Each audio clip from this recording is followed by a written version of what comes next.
जूतों में नोट, कपड़ों में नोट, यहाँ तक कि मंदिर के बाथरूम को भी नहीं छोड़ा गया, जहां लाखों रुपए छुपाए गए। यह सिर्फ एक साधारण चोरी नहीं बल्कि करोड़ों सनातनी भक्तों की आस्था पर किया गया बहुत बड़ा प्रहार है। दोस्तों, अयोध्या राम मंदिर चढ़ावा विवाद में एसआईटी की पहली रिपोर्ट आ चुकी है। इस बड़े भूकंप के बाद ट्रस्ट के सबसे बड़े चेहरों चंपत राय और अनिल मिश्रा के इस्तीफे भी मंजूर हो चुके हैं। लेकिन सवाल यह है कि इतनी टाइट सिक्योरिटी के बीच ये खेल हफ्तों तक कैसे चलता रहा। इसका अयोध्या की 10,000 करोड़ की इकोनॉमी पर क्या असर पड़ेगा और 2027 के यूपी विधानसभा चुनावों से ठीक पहले इस पूरे मामले के राजनीतिक मायने क्या है। नमस्कार, मेरा नाम है प्रखर और आप देख रहे हैं प्रखर इनसाइट्स।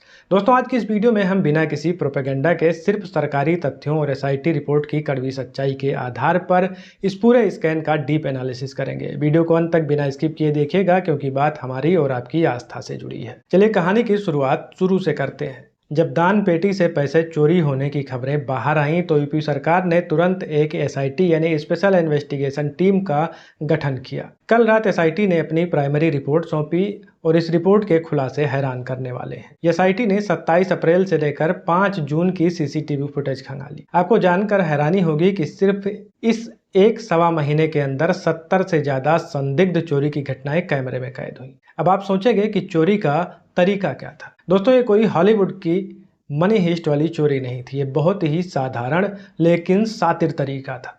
जो कर्मचारी दान के पैसे गिनने वाले कमरे में काम करते थे वो नोटों की गड्डियों को अपनी जेबों में, अपने अंडरगारमेंट्स में और यहाँ तक कि अपने जूतों और मोजों में छिपाकर बाहर ले जा रहे थे। हद तो तब हो गई जब 4 जून को चेकिंग हुई तो गिनती करने वाले कमरे से जुड़े बाथरूम के अंदर, जी हाँ, बाथरूम के फ्लश टैंक के अंदर से 2.25 लाख रुपए बरामद हुए। यानी प्लान था कि पैसे फ्लश में छुपा दो और जब छुट्टी होगी तो चुपके से निकाल कर घर ले जाओ। एसआईटी ने जब कुछ कर्मचारियों के घरों पर छापा मारा तो करीब 78 लाख रुपए नगद बरामद हुए। और ये तो सिर्फ वो पैसा है जो कैश में मिला है। जो पैसा खर्च हो गया या प्रॉपर्टी में इन्वेस्ट हो गया उसका तो अभी कोई हिसाब ही नहीं है। अब यहाँ सबसे बड़ा सवाल उठता है, हाउ इज द पॉसिबल। इतनी भारी सिक्योरिटी वाले राम मंदिर में परिंदा पर मार नहीं सकता।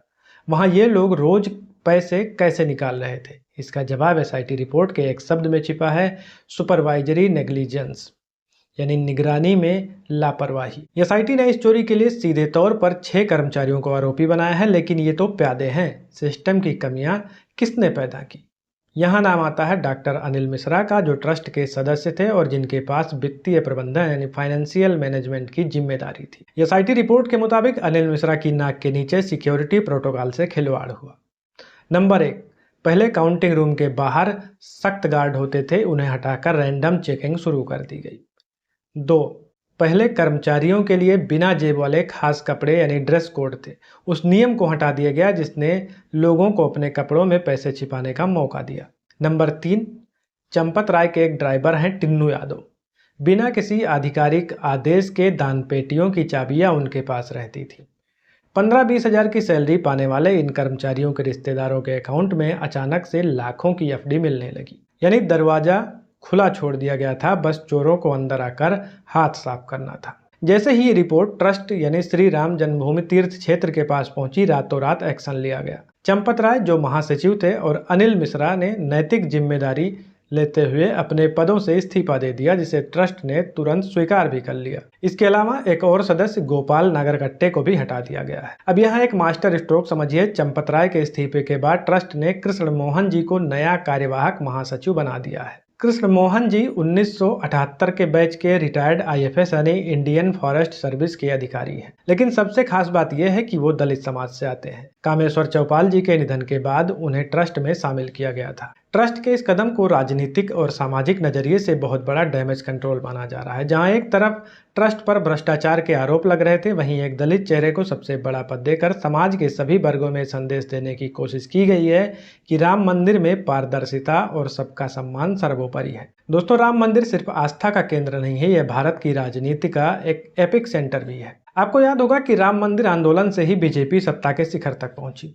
ऐसे में मंदिर के अंदर घोटाला होना विपक्ष के लिए बैठे बैठाए एक बड़ा हथियार बन गया है। अखिलेश यादव, आम आदमी पार्टी के संजय सिंह और कांग्रेस के नेता लगातार पूछ रहे हैं कि अब सरकार का बुलडोजर कहां है। सरकार के बड़े मंत्रियों और नेताओं की इस मुद्दे पर चुप्पी कई सवाल खड़े कर रही है। इतिहास गवाह है कि जब 1991 में कल्याण सिंह की सरकार में बाबरी विध्वंस हुआ था, उसके बाद जब 1993 में दोबारा चुनाव हुए तो बीजेपी वापस सत्ता में नहीं आ पाई थी। आज 2024 के लोकसभा चुनाव में पहले हमने देख लिया है कि राम मंदिर बनने के बावजूद अयोध्या सीट बीजेपी हार गई। अब 2027 में यूपी के विधानसभा चुनाव हैं। सीएम योगी आदित्यनाथ तीसरी बार सत्ता में आने की तैयारी कर रहे हैं। अगर आम जनता, सनातन प्रेमियों के मन में यह बात बैठ गई कि राम के नाम पर लूट हुई और जिम्मेदारों को बचाया गया, तो इसका सीधा नुकसान 2027 के इलेक्शन में बीजेपी को उठाना पड़ सकता है। अब आते हैं एक ऐसे पॉइंट पर जिसकी चर्चा कोई न्यूज चैनल नहीं कर रहा, अयोध्या की इकोनॉमी। IIM लखनऊ की एक स्टडी के मुताबिक राम मंदिर बनने के बाद अयोध्या में रिवर्स माइग्रेशन शुरू हुआ, यानी जो लोग नौकरी की तलाश में दिल्ली, मुंबई जाते थे वो वापस अयोध्या आकर अपना बिजनेस कर रहे हैं। आज अयोध्या की इकोनॉमी 10,000 करोड़ रुपए सालाना को पार कर चुकी है। शहर में 17,000 से ज्यादा ई रिक्शा चलते हैं।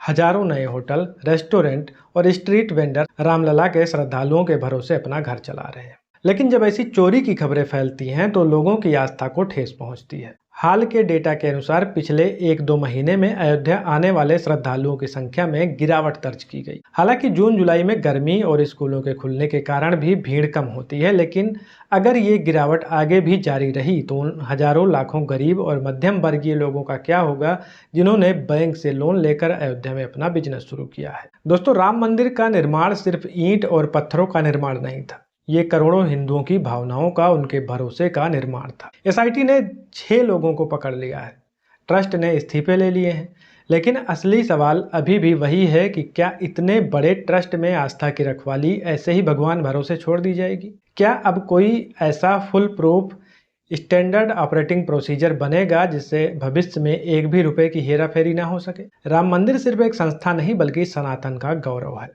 इसलिए यहाँ पारदर्शिता का पैमाना भी ऐसा होना चाहिए जिस पर कोई उंगली ना उठा सके। उम्मीद है कि इस कड़े सबक के बाद अयोध्या का सिस्टम इतना मजबूत होगा कि किसी भी घोटालेबाज की परछाई भी रामलला के चढ़ावे पर नहीं पड़ पाएगी। दोस्तों, इस पूरे मामले पर आपकी क्या राय है? क्या आपको लगता है कि सिर्फ निचले स्तर के कर्मचारियों पर कार्रवाई करने से पूरा इंसाफ हो जाएगा, या फिर इतनी बड़ी लापरवाही के लिए शीर्ष प्रबंधन यानी टॉप मैनेजमेंट को भी जवाबदेही तय करनी होगी? आपकी जो भी राय है कमेंट बॉक्स में जरूर बताइएगा, मुझे आपके कमेंट का इंतजार रहेगा। अगर आपको आज का यह निष्पक्ष विश्लेषण पसंद आया हो तो इसे अपने दोस्तों और परिवार के साथ जरूर शेयर करें ताकि सच हर एक सनातनी तक पहुंचे। चैनल पे नए हैं तो ऐसे ही रिसर्च बेस्ड वीडियो के लिए हमारे चैनल प्रखर इनसाइट्स को जरूर सब्सक्राइब करें।